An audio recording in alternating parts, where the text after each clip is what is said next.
Welcome into One-on-One on Suddenlink Channel 112, live from Studio 318. I'm Reed Spencer, joined by my co-host Logan Mosier. As always, it's Friday. There's a ton going on in the sports world. Zion Williamson, a ton of news there, translating into news around college basketball and the NBA. Some NFL stuff. Le'Veon Bell's tweeting. Yeah, he's free from Pittsburgh.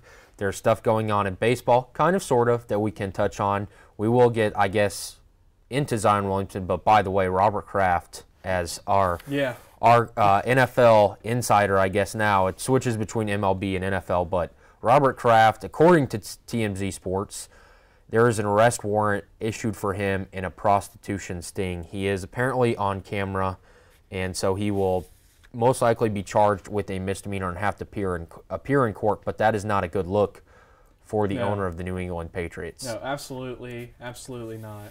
I don't want to comment any further on that. Well, obviously, the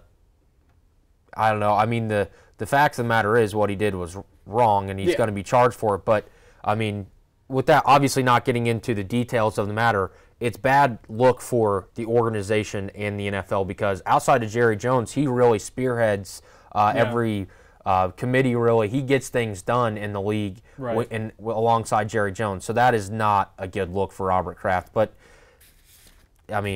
we'll move on from this. The New England Patriots will still be the New England Patriots at the end of the day, but not a good look for Robert Kraft and the New England Patriots coming off their 6th Super Bowl win. So Zion Williamson on Monday night, or was Wednesday night, I guess it would have been. Yeah. Oh, he's wearing these. We talked about the tickets on Wednesday to this game. Somebody paid $25,000 for 6 rows up courtside. The cheapest average ticket was $2,000. Rivaling Super Bowl tickets. This was a game that everyone wanted to see between the biggest rivals in college basketball. Right. Number 1, Duke. Number 8, North Carolina. Zion Williamson, the next great thing. Plays 31 seconds, blasts through his right shoe, sprains his right knee, and is now listed as day-to-day. But let's start with the shoe. Then we can go to injuries and the domino effect that it had in the sports world. What do you make of him stepping? It would have been funny had he not got hurt. But the fact that he got hurt changes everything. So the left shoe explodes, sprains the right knee. What do you make of this story? It's just kind of crazy to me. Yeah, it is. It's absolutely crazy. You've never seen anything like this before, really. We've seen guys lose their shoe, but I don't know if I've ever seen anyone blow through their shoe, especially like a new pair of shoes, because I imagine these aren't your typical old raggedy shoes that already have holes in them. This was like a brand new pair of shoes. Well, he had been wearing them all season. Still, that's. I know he's playing basketball and the way he moves. Yeah, he's like 6'8", almost 300 pounds. And he moves like crazy. He moves so smooth. And maybe his impact on the shoe is different than most other players, and Nike or whoever signs him will have to look at that and make shoes specifically for him so he doesn't blow through more pairs of shoes. But this was a freak accident. It sucks that it happened, obviously, especially since he was injured. But I don't think this had any, obviously it had some kind of impact, but I still think North Carolina would have won that game the way they played. North Carolina just flat out outplayed Duke, and you can say they were shell-shocked because they lost Zion so early in the game and they didn't know what the extent of the injury was, but North Carolina came to play. I think they did, but kind of like, a tiger, I guess, or a lion, whatever animal there is in the wild, when they see something weak, they're going to attack it. That translates to the sports world, especially when you're playing your biggest rival. They saw him go down. The air was sucked out of Cameron Indoor. R.J. Barrett, they just couldn't get anything else going. They couldn't score. Him and Cam Reddish had the majority of the points. Jones was terrible. They were shell-shocked. Yeah. I'll have to disagree with you. I think that no matter how well Duke would have played outside of that, they couldn't overcome the absence and the shock, because you have to think, they didn't know how bad it was. Yeah. They obviously knew he wasn't coming back. His mom comes out of the stands, a trainer comes and talks to Coach K. They don't know how serious that is. So that's weighing heavy on your mind. I think that had a lot to do with this Duke loss. I can buy that for the first half, but going into halftime, Coach K's the kind of guy, he would fix it, One of the best coaches in the country. they had a ton of talent. And, I mean, you're looking at that guy down there for North Carolina, Luke May. Had a great game. He's a senior. He knows this rivalry. He came to play. You look at that. Look how fast they're moving up the court after they get that steal. And Duke just was – they were bad on defense off a miss or off a turnover. At one point, I think the score was 32-22, and North Carolina had 30 points in the paint and 2 free throws. Yeah, they were 2 of 20 from beyond the arc. Yeah. I mean, they weren't shooting the ball. They were just living under the basket. Right, and that's kind of why I don't know if Zion would have made that much of a difference. He is a presence inside. He can block some shots, but they just got whatever they wanted at the rim. And I don't know if Zion, look at that.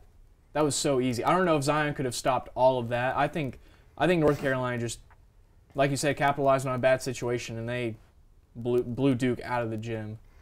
So before we get to the extent of Zion's injury and the impact it had, they play again on March 9th. Yeah. Assuming he's healthy, is that a different ball game? Does Duke win that, or are you still taking North Carolina to win that game? Man, if North Carolina plays like that, I would take North Carolina. Even with Zion on the floor? Even with Zion. Because, I mean, they just played so well, and North Carolina will be at home for that one, so their gym will be crazy.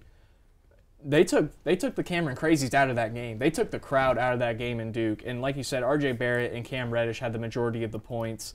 They had, 50 of their 72. So, and Duke didn't shoot it well from beyond the arc either. They shot 8 for 39 as a team. So, and Duke struggled from behind the 3-point line all season. And Zion's not going to fix that. I can understand it being a different game with Zion there, but I don't know if he makes that much of an impact. That he turns, what was this, a 16-point loss into a win? Yeah. I just don't know if I see that.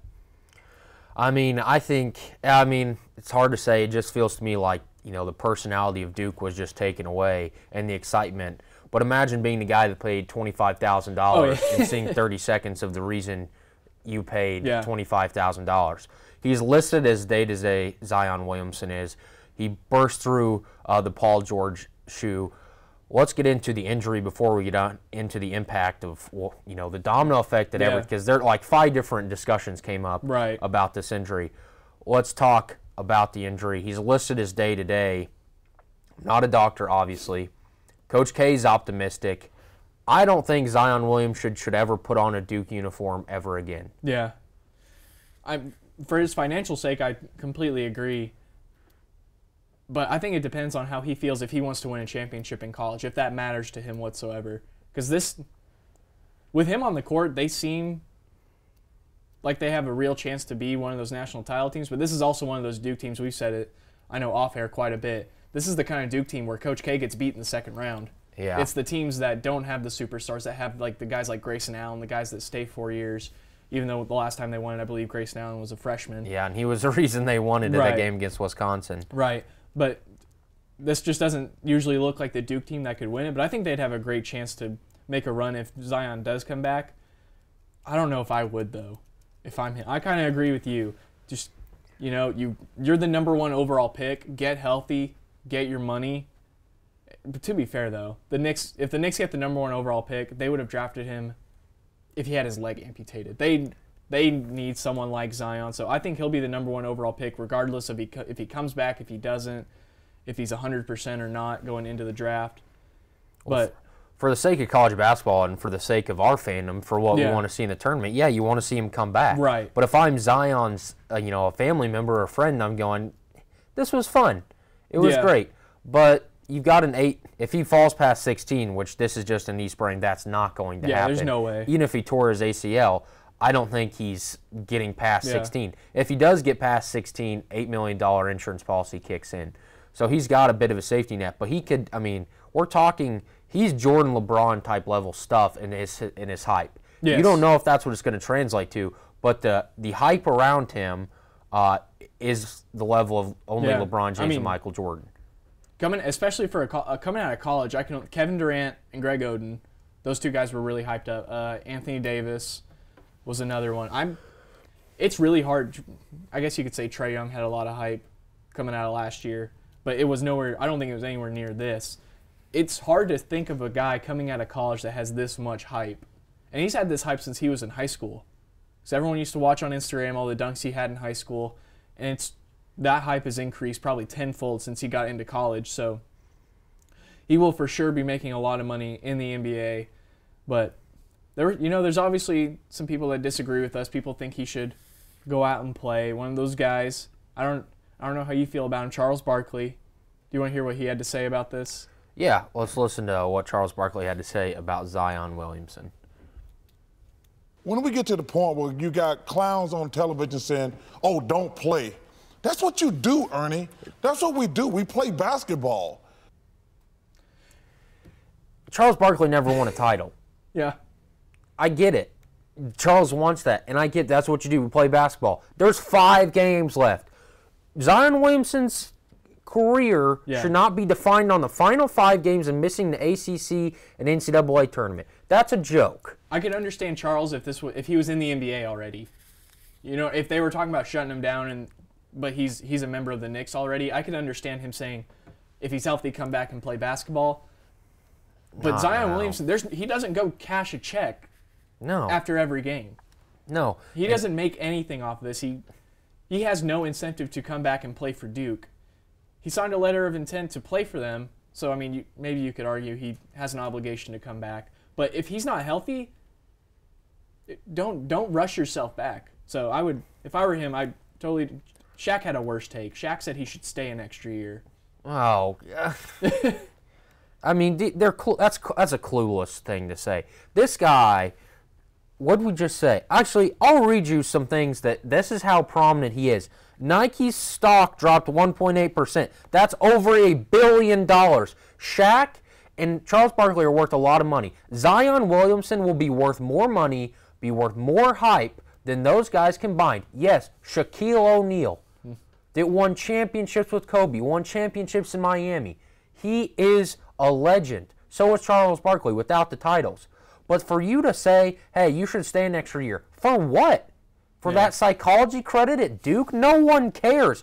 Duke will always be there. Those classes will always be there. Right. They're not at North Carolina because those don't exist. But the classes will always be there at Duke. The money will not always be there. Right. He will have generational wealth by the end of his career. Awful take. He should never play another game in Cameron Indoor. Right. I 100% agree with you. I'm selfish. I do want him to come back. Oh, yeah, absolutely. You want to see it this play guy again. Is fun to watch.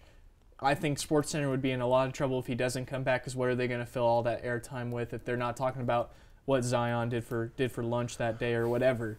But I want to see him back. I hope he is healthy enough and he wants to come back. And it's all up to him. If he wants to come back, I'm all for it. Oh, yeah, I mean, it's up to him. It's the same. We talked about with Kyler Murray. Do what's best for you, because that's the only way you're going to be happy. Right. Don't listen to anyone else besides yourself. You can take advice. You can do all those things. I mean, me sitting here in the chair, you think Zion Williamson's going to listen to me? No. He does watch. He watches every day. Big fan. But if it were me, I wouldn't play again. Yeah. And I really don't think Coach K will hold him to that standard. Coach K seems to be a player's guy. So he's flipped on that. Coach K. He for the longest time he was against the one and done mentality, but now he seems to have embraced it more than anyone, getting R.J. Barrett, Cam Reddish, Zion, and Trey Jones all in the same class. Yeah, because he knew that was his chance to start winning titles again. Yeah. And really, it worked for a period for him. So we're going to take a quick break, come back, and get into everything in the NBA. James Harden is not happy with referee Scott Foster. We'll be right back after this. One-on-One is brought to you by Tinker Federal Credit Union. Visit facebook.com/TinkerFCU. While you're there for your family, we're there for you. Tinker Federal Credit Union. And OSU Communications. Not sure where to park? OSU Communications has got you covered with parking tips and bus schedule information. We'll be right back. Determining your future by selecting a major can be difficult. It's okay to be undecided. Connect with the College of Arts and Sciences, where your options are endless. Where you can uncover your passions and achieve your goals. Express your creativity by exploring a career in the visual and performing arts. Investigate new discoveries to make the world a better place with a career in science. Advance knowledge, communicate progress, and contribute to a healthier planet with a career rooted in the social sciences. Discover your career by looking at the world from different perspectives through the humanities. Realize a better tomorrow through problem solving and mining data that can change lives. Cash for Crazy to succeed through internships, study abroad, student-guided research projects, and service activities. With 109 majors, 52 minors, and 24 departments, the only thing missing is you. College of Arts and Sciences. Connect. Achieve. Succeed. When you have a team of physicians and nurses that really truly care about their patients, that translates into patient care. It's a small practice, it's a small town. Everybody really takes that time to put the patient first. Everybody cares what's happening to me and that I'm making progress and I'm gaining my freedom back and my mobility back. This patient is saying thank you.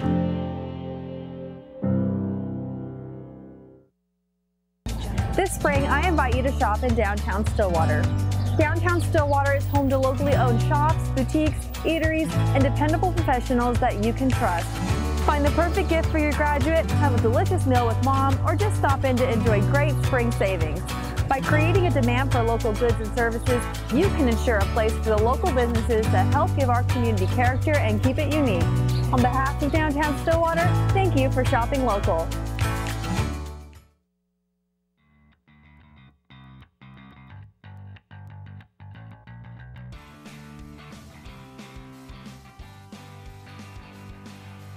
Welcome into One-on-One on Suddenlink Channel 112, live Studio 318. It's time to discuss what went on in the NBA last night. It's back.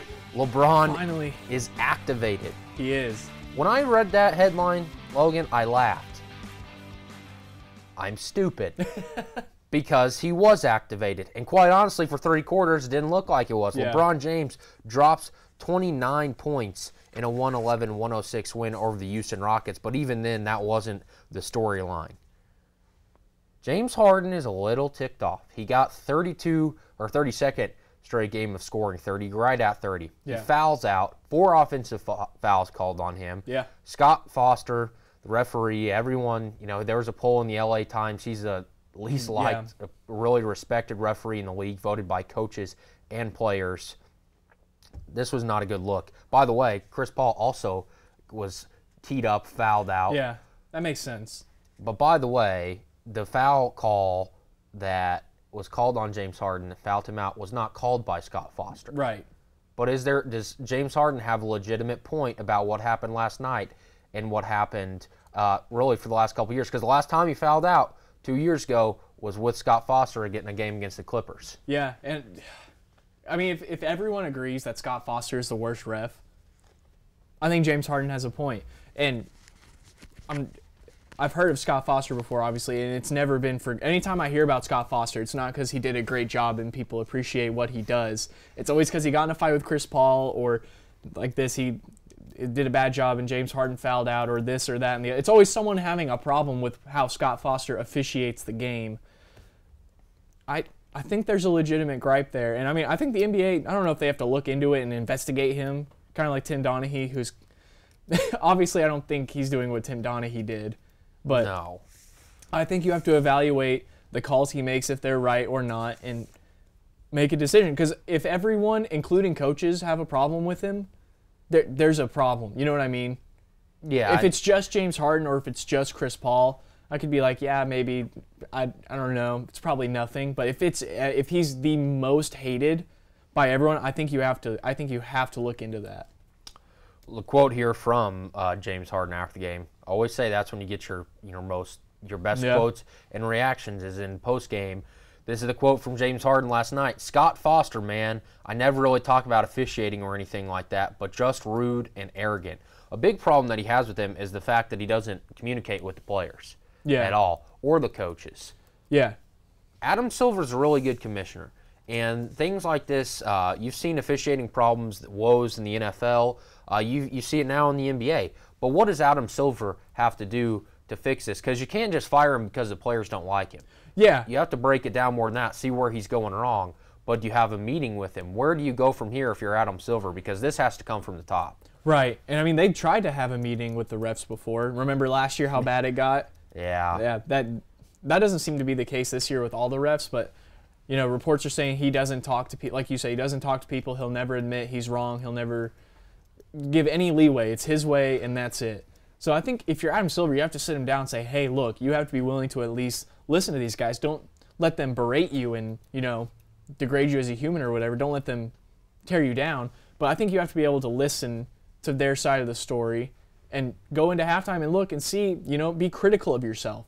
See if you made the wrong call. It doesn't seem like he's willing to do that. So I think the NBA has to, maybe they have to sit him down and say, like, hey, you got the wrong call here, that's wrong. And I think you just have to humble him. Well, I don't ever expect the officials have a very difficult job. They don't get paid enough, probably.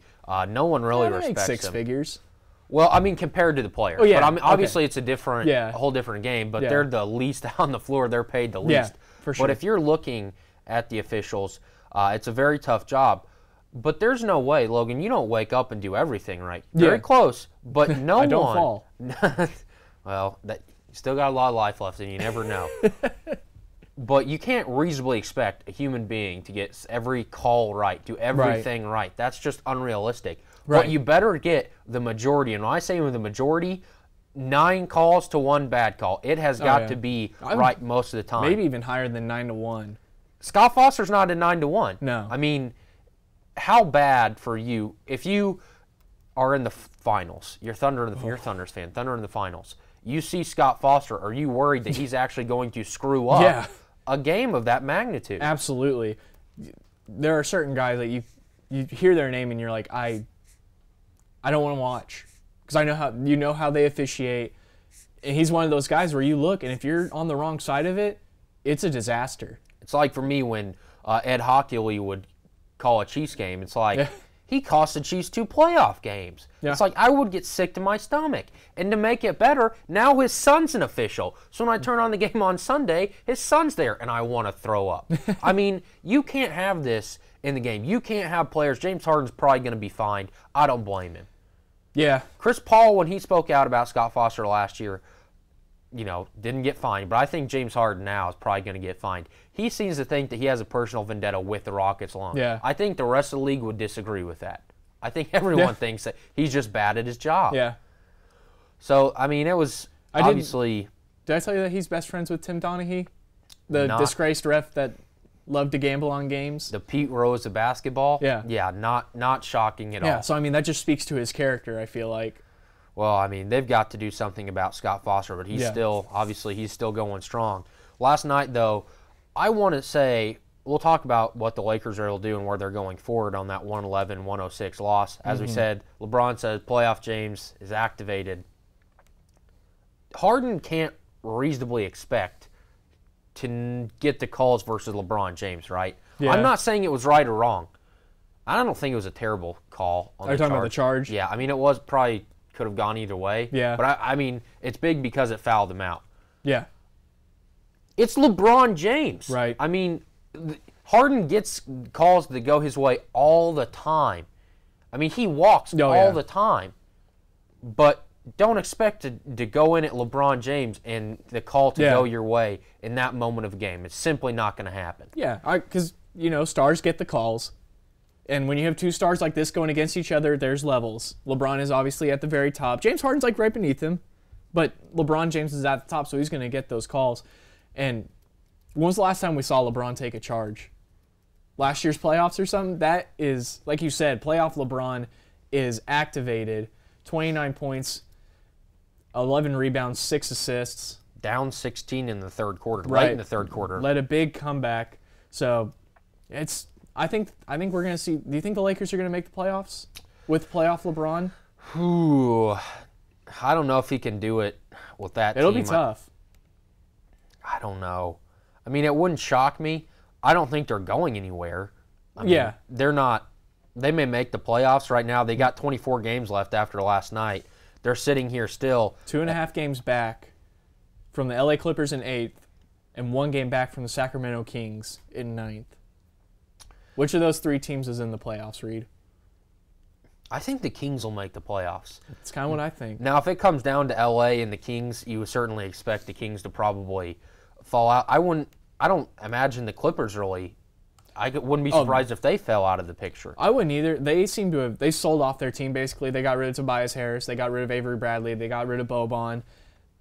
They scrapped it. I think they gave up on the season. They'll probably be picking in the lottery in the summer. So I think they'll fall out. I'm very interested to see if the Kings can capitalize and make the playoffs for the first time in, I don't even know, decades. Yeah, It's been a long I think they time. have the active longest playoff drought in the NBA. So it'd be a great story for them to make it. Obviously, LeBron in the playoffs is great. It'd be weird from going to 7 straight finals to not making the playoffs for LeBron, but that's certainly the case. It'll be very interesting. I'm going to look and see who has a tougher schedule going forward. The Lakers have the 4th toughest schedule in the NBA. I'm glad you did I'm glad you did research for me, Reed. So I don't know if the Kings are 1, 2, or 3, but the Lakers have number 4 in the NBA, those 24 games left. I mean, I'll go down the list 1 through 8. You mentioned the Clippers there at 8, but the Warriors 1, Nuggets 2, then the Thunder, Blazers, Rockets, Jazz, Spurs, then the Clippers. Mm-hmm.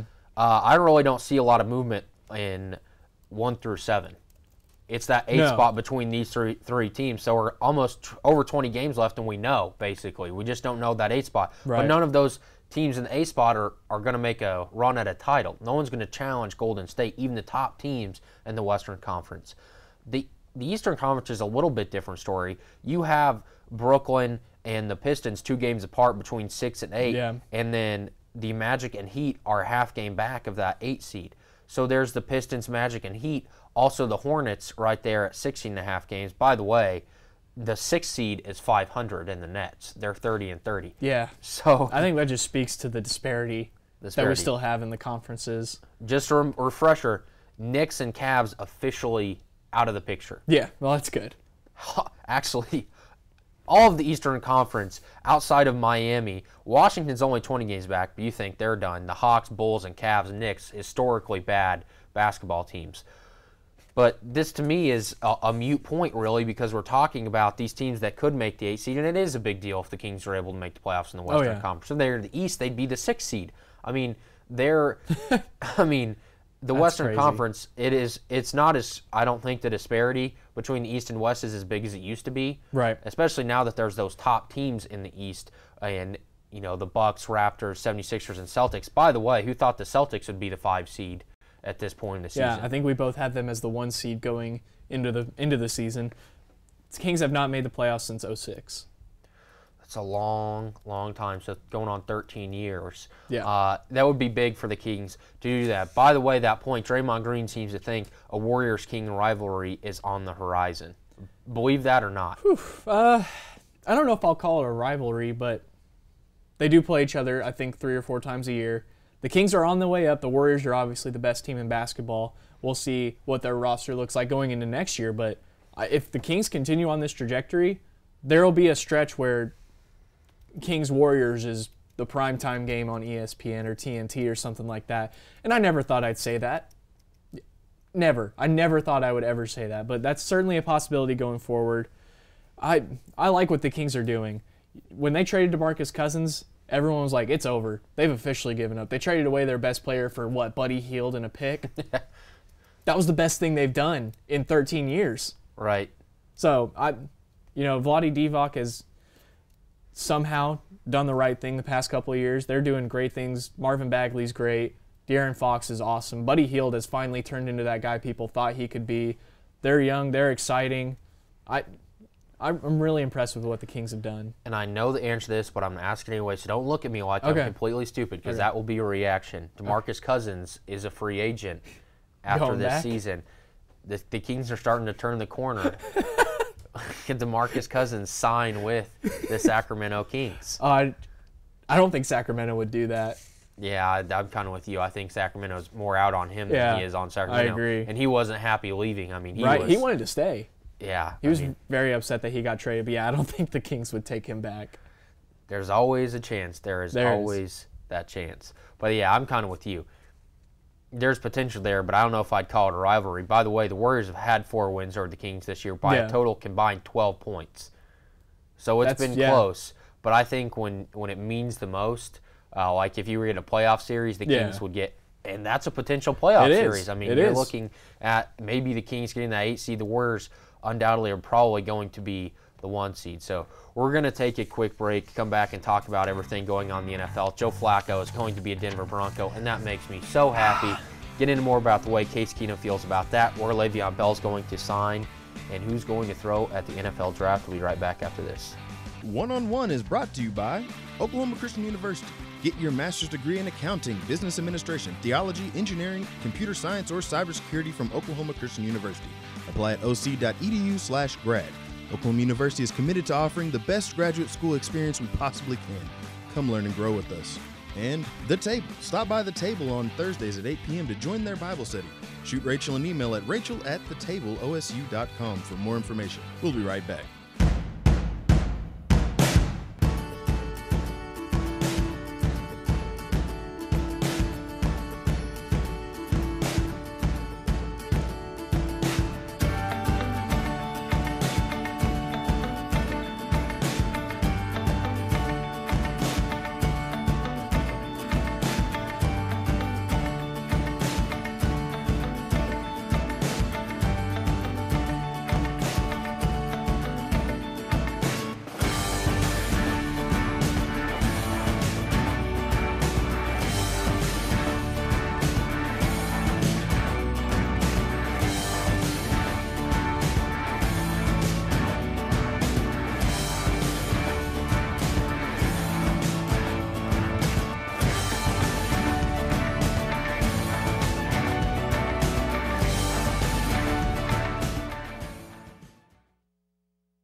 In my mind, I was never going to walk right again. Before we were through, we had walked 23 steps. And that was my first steps of freedom. This patient is saying thank you.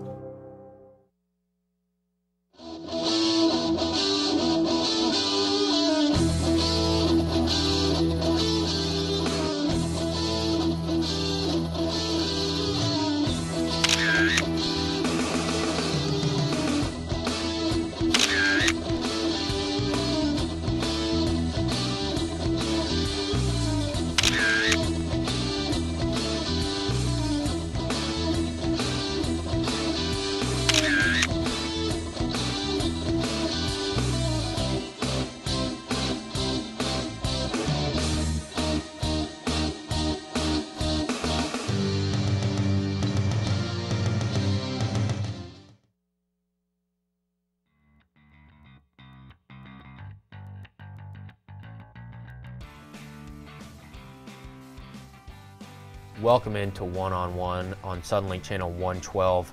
Sheik Kyler Murray, what he was able to do in Bedlam, obviously won the Heisman Trophy. Yeah, he threw the football. Should he throw at the NFL Combine?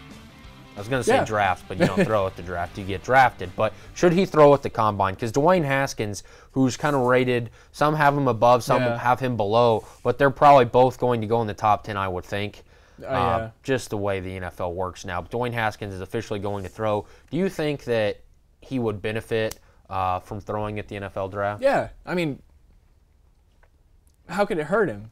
I mean, that's what he threw the ball really well all year. People may see him as more of a runner, but he was a great passer, kind of like Stephen A. Smith when he said Dwayne Haskins was more of a runner than a thrower. Which is just... By the way, he also said Le'Veon Bell should sign with the Panthers because they don't have anybody. And by the way... don't they have a guy... Christian McCaffrey? Yeah. Stephen A.'s a great journalist. He's really up to date on his stuff. But, yeah, I think Kyler can only benefit from throwing at the Combine, even if he doesn't have a superb day. It's kind of like... I thought Lamar Jackson should have ran last year. Yes. It can only help. Because if you don't throw, people can just ask more questions, like why isn't he throwing? What's his throwing ability like? And I know he has tons of film from this Heisman campaign he put on last year, but if I were him, I would go and throw. I mean, I wouldn't even, if I were Kyler Murray, I wouldn't even go to the draft or the Combine. Really? No. I would do it at my pro day at OU. He's not doing his pro day though, right? He should. Or is he just not throwing at the pro day? He should. I mean, really, it's kind of, I don't know what he's going to do. I don't know that anyone really knows what he's going to do. He can't talk in the interviews because, I mean, you saw that interview before he committed. But if I were Kyler Murray, I would do everything in my OU Pro Day with my receivers. Yeah. That's the way I would always do it. Because what's his big hang-up? It's going to be the measurements. He's going to have smaller hands than Mason Rudolph. He's going to be 5'8". Yeah, not 5'7", but he's going to be 5'8". That's That's what I don't get. Like, the biggest question you can't change. You can't, maybe you can stuff his shoes or something. He can't get taller. He can't. I mean, you just got to prove it. Yeah. You just go out there and do it. And I can see what you're saying, do it with your receivers. But yeah, also, if you can do it at the combine where you don't have your receivers, doesn't that prove something else too? Like, I can do it with anyone. I can just flat out throw the ball. It doesn't matter who's in front of it or who's going to catch it.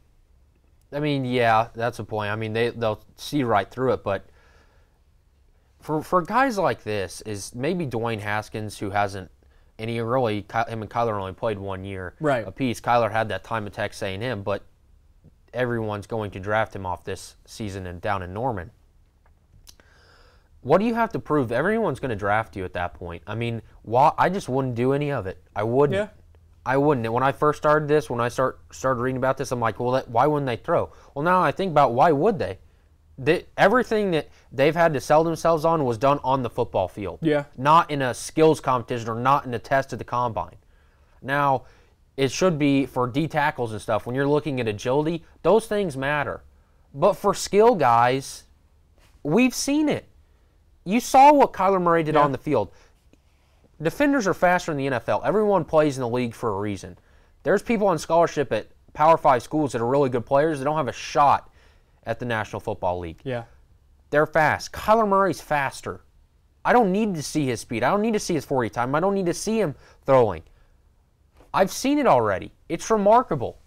So if you've got your eyes set on Kyler Murray and you're thinking about drafting him, what does happen or doesn't happen at the combine isn't going to change anything for a team. Because when you're putting that many chips on the table for him, you're sold already. Yeah. You're just trying to sell yourself on why not. And you don't need to do that. I can understand that. So you think skills players should just most of them skip the like if you're quarterbacks don't need to run. Yeah. But running backs, wide receivers need to do a 40 time. Okay. Outside of that, Nothing. Okay. I don't need to see anything else because I can look at the tape. That's where it lies for a lot of people. Now, combine numbers are great, but some people have great combines and they're awful. Sometimes they have bad combines and they're awesome. Great. The guy that plays for the Ravens, Brown, from OU last year had a historically bad combine. Yeah. He's not terrible in the NFL. So... What did he? Do you remember what he benched at the combine? He repped like 4. Yeah, it was bad. It was bad. It was. I remember talking about that with you. It was terrible. I mean, laughable. It was that bad. So obviously, there's going to be a ton of stuff coming up about the combine and the draft that we'll get into when it gets closer. Mm-hmm. I'm going to ask you. I'm going to go down the list of teams from best odds to worst odds to land Le'Veon Bell. Okay. Give me 3 teams. And it may be the top 3, which is perfectly fine.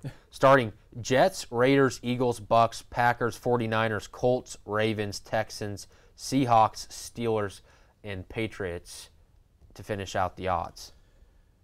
I saw a report where the Jets were reportedly worried about that he got fat while he wasn't playing. Got up to reportedly 206 pounds.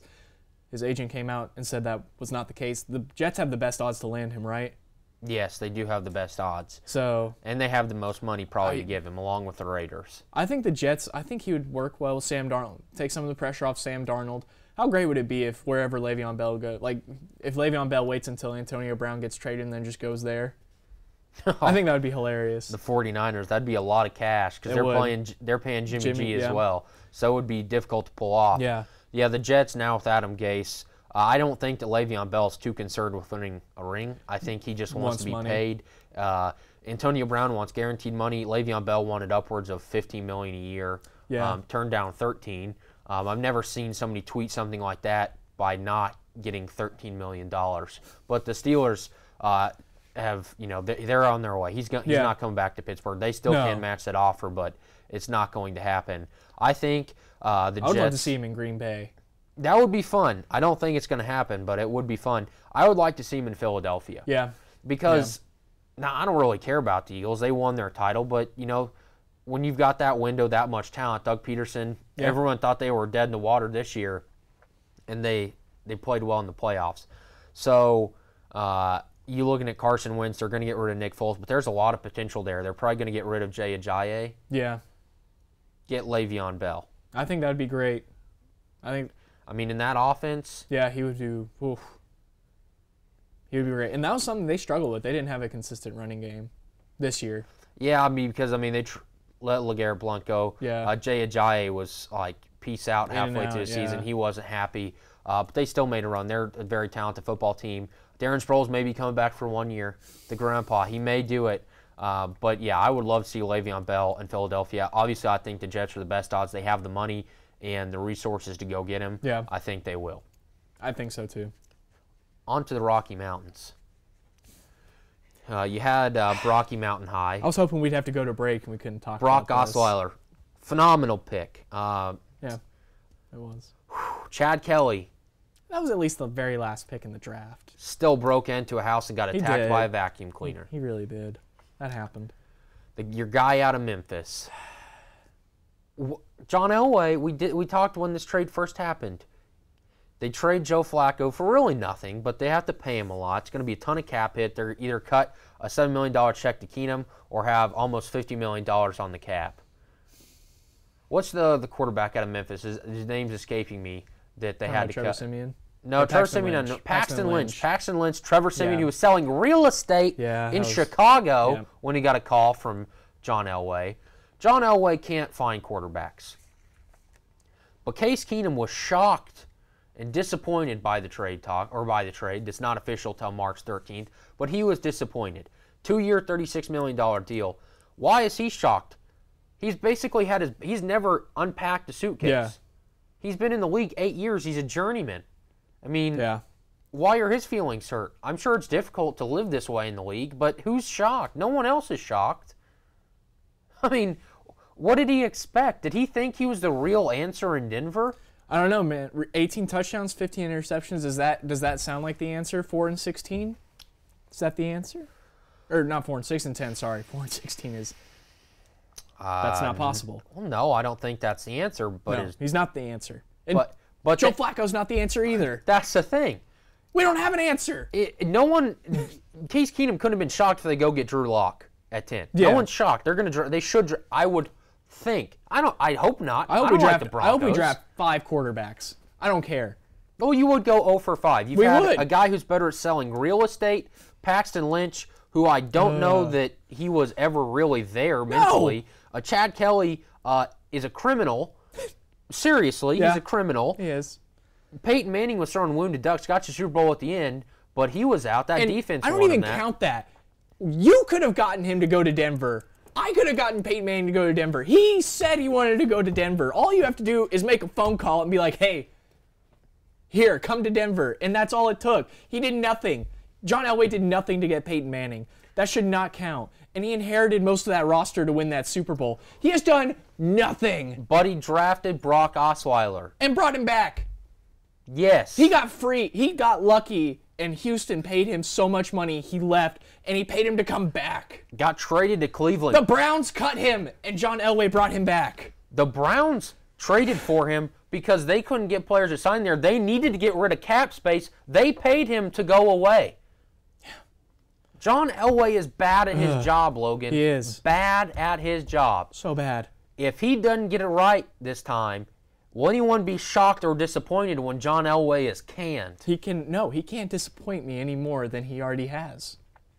Will he be fired? I don't think there's a chance. I don't think he will either. No, because where the organization's at, ownership-wise, in litigation, in court, they've got problems. Football operations are the least of their worries in Denver. So I hope it keeps getting bad continually. You know that. I'm not ever going to cheer for the Broncos. But a Hall of Famer, Super Bowl winning quarterback deserves some scrutiny as a general manager because it has not been going well. Yeah. We're going to take a quick break, come back and talk about everything going on in Oklahoma State athletics this weekend, from basketball to baseball, softball, and wrestling. We'll be right back after this. One-on-One is brought to you by Oklahoma Air National Guard. Contact Oklahoma Air National Guard at 800-GO-TO-ANG or visit their website at goang.com/OK for more information about how to get 100% college tuition. And Unitarian Universalist Church. If you're looking for a church home, visit Unitarian Universalist Church of Stillwater, located at 320 South Stallard Street. They offer an alternative spiritual path and welcome all races, religions, and beliefs. They're also LGBTQ friendly. Services every Sunday at 10:30. We'll be right back.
Stillwater Medical Center now offers a convenient way to view your health information online.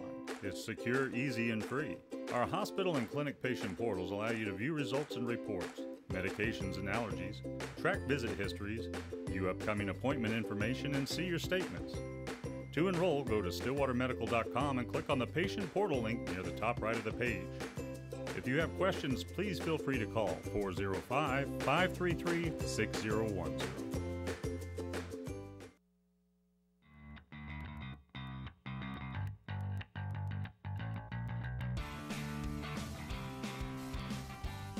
Welcome back to One on One. There's a ton going on in Stillwater, outside of Stillwater, and Oklahoma State athletics this weekend. We'll start with Cowboy basketball. They get a big win on Monday in this losing streak over TCU, a 68-61 win. Thomas Dzongwa matches his career high that he had the game before that against Texas, 23. Yeah. He's been on fire. They go to number 23, Kansas State, the leader in the Big 12, which is going to be very difficult. Last time they played, Logan, a 75-57 loss for the Oklahoma State Cowboys. This is going to be a very, very difficult game. Coach Weber said, hey, the Cowboys got our attention with that win over TCU. Okay. He's lying. Well, they got to go to Manhattan. He's lying. I'll say it again. Lost 75-57 the last time. K-State blew them out of the water. Yeah. Is it any different in Manhattan on Saturday? It might be worse. Worse? So an 18-point loss, you're saying it's going to be worse? It could be. I was at that K-State game, and I seriously contemplated if we were going to score 40. Whenever we were down by 20 or whatever, and I left, we had like 34 points or something like that. And they ended up scoring a bunch in garbage time. That score is misleading. That final score is misleading. Kansas State is so good. They're so good defensively. They're at home.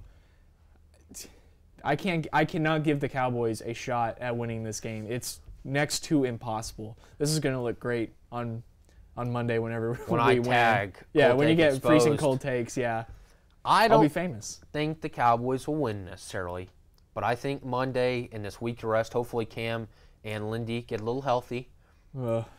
They've got a very tough stretch ahead at K-State, at Lubbock, home for Kansas, or it's K-State, Kansas, then Texas Tech. It's going to be very difficult.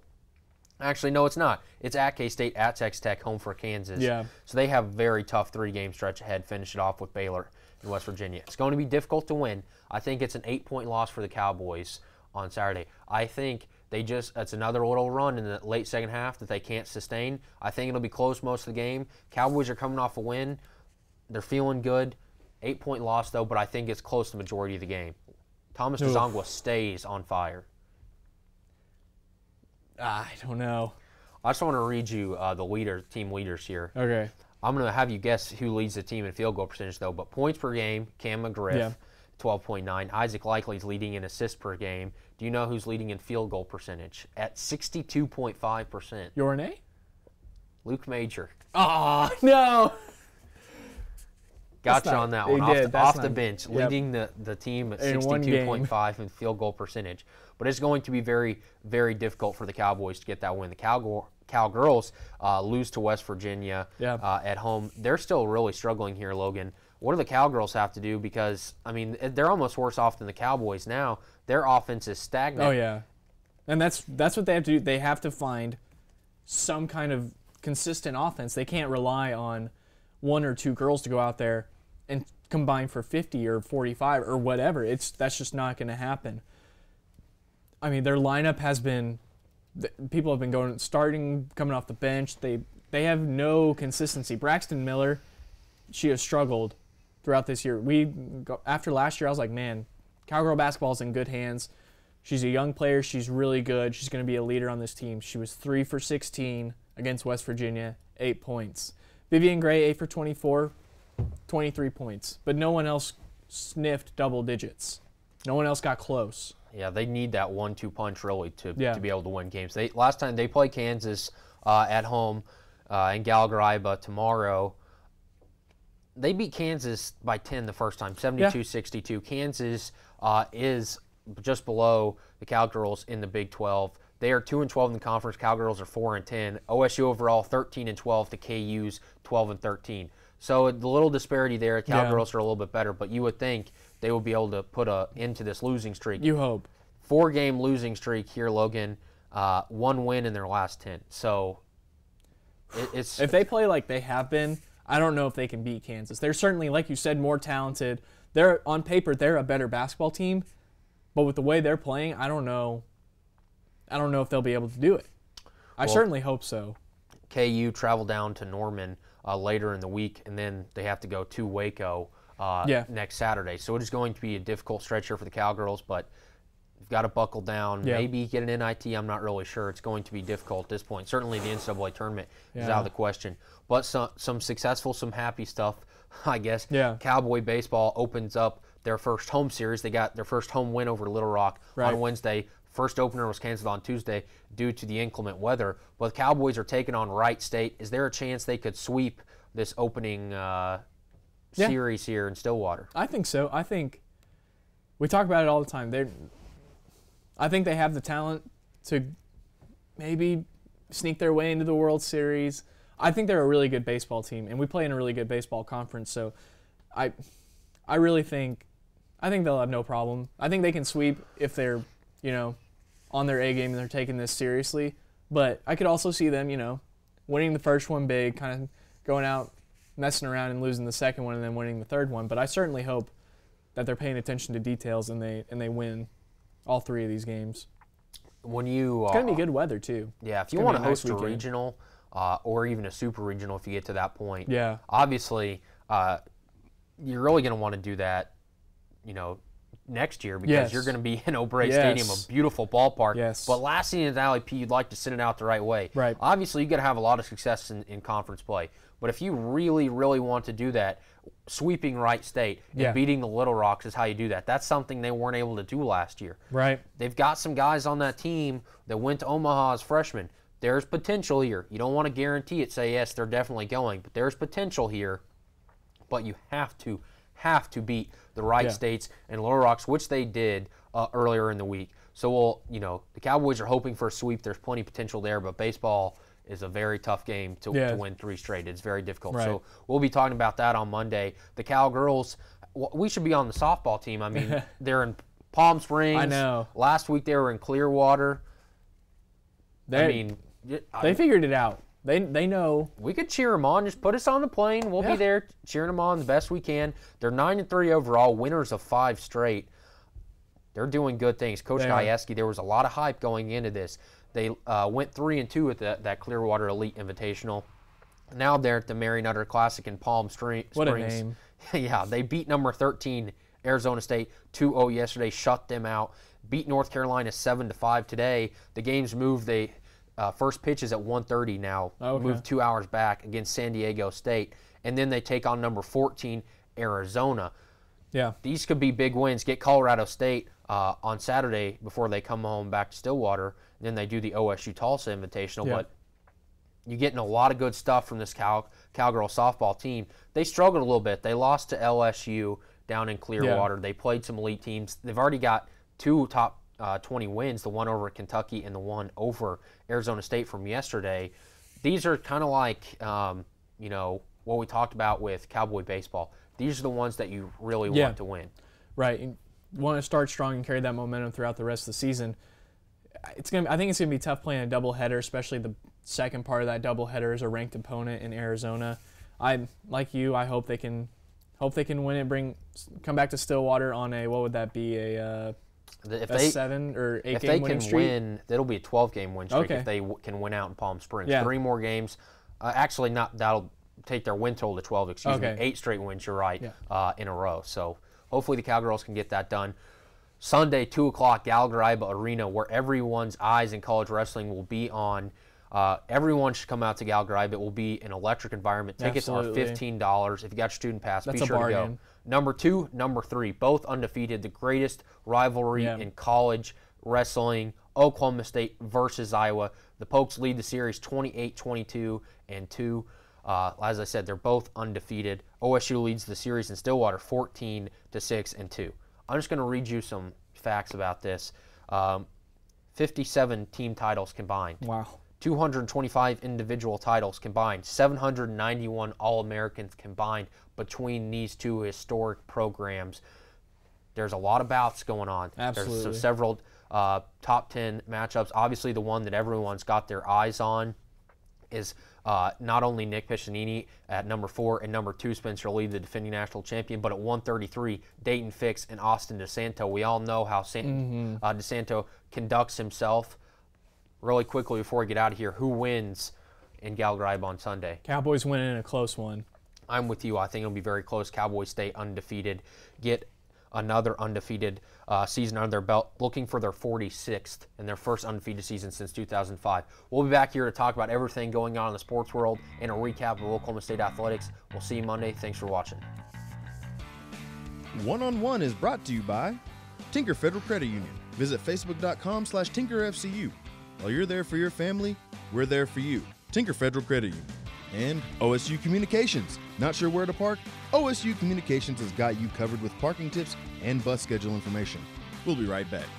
Determining your future by selecting a major can be difficult. It's okay to be undecided. Connect with the College of Arts and Sciences, where your options are endless. Where you can uncover your passions and achieve your goals. Express your creativity by exploring a career in the visual and performing arts. Investigate new discoveries to make the world a better place with a career in science.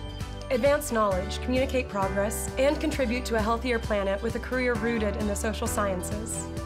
Discover your career by looking at the world from different perspectives through the humanities. Realize a better tomorrow through problem solving and mining data that can change lives. Cash prepares you to succeed through internships, study abroad, student-guided research projects, and service activities. With 109 majors, 52 minors, and 24 departments, the only thing missing is you. College of Arts and Sciences.